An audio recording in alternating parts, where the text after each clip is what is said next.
இன்னைக்கு நம்ம சேனல்ல ஒரு சூப்பரான ஃபேண்டசி காமெடி த்ரில்லர் மூவி பத்தி தான் பார்க்க போறோம். இன்னைக்கு நம்ம பார்க்க போறது 2025ல மலையாள சினிமால ரிலீஸ் ஆன படக்கலங்கிற படம். இந்த படத்துல சந்தீப் பிரதீப், நிரஞ்சனா அனு லீடிங் ரோல்ல நடிச்சிருக்காங்க. இந்த படத்தை மனு சுராஜ் இயக்கியிருக்காரு.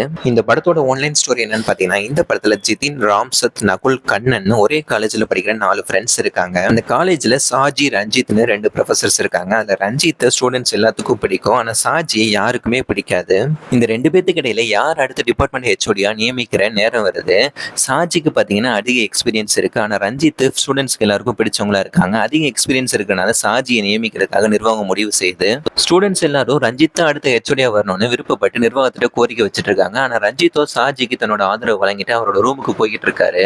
வில்லனான சாஜியோட ரூம்ல ஒரு ரகசிய பொருள் இருக்கு. அதை வச்சு ரஞ்சித்தை கண்ட்ரோல் பண்ணிட்டு இருக்காரு. இதை வச்சு ரஞ்சித்தோட பாடியில எது வேணாலும் அவர் செய்ய முடியும். இது மாதிரி அவர் பண்ணிட்டு இருக்கும் போது ஜிதின் அதை பாத்துறான். ஜிதினும் சாஜி இந்த மாதிரி பண்ணுதான் எல்லாரோட பாடியையும் கண்ட்ரோல் பண்ணாங்கன்னு தன்னோட ஃப்ரெண்ட்ஸ்ட சொல்லிடுறான். 4 பேரும் சேர்ந்து அந்த ரகசிய பொருளை திருட்டுறதுக்கு திட்டம் போடுறாங்க. இது எப்படியோ சாஜி கண்டுபிடிச்சிடறாரு. சாஜி அதை கண்டுபிடிச்சனால அந்த ரகசிய பொருளை வச்சு ஜிதினையும் கண்ட்ரோல் பண்ணி அவனை ரொம்ப டார்ச்சர் பண்ணிட்டு இருக்கான். சாஜி ஜெயிக்கிறதுக்காக ஜிதின் அந்த ரகசிய பொருள் இருக்கிற கேம் விளையாடுறான். அப்படி விளையாண்டுட்டு இருக்கும் போது ஜிதின், சாஜி, ரஞ்சித் மூவரோட உடம்புலையும் கூடு விட்டு கூடு பாஞ்சிடறாங்க.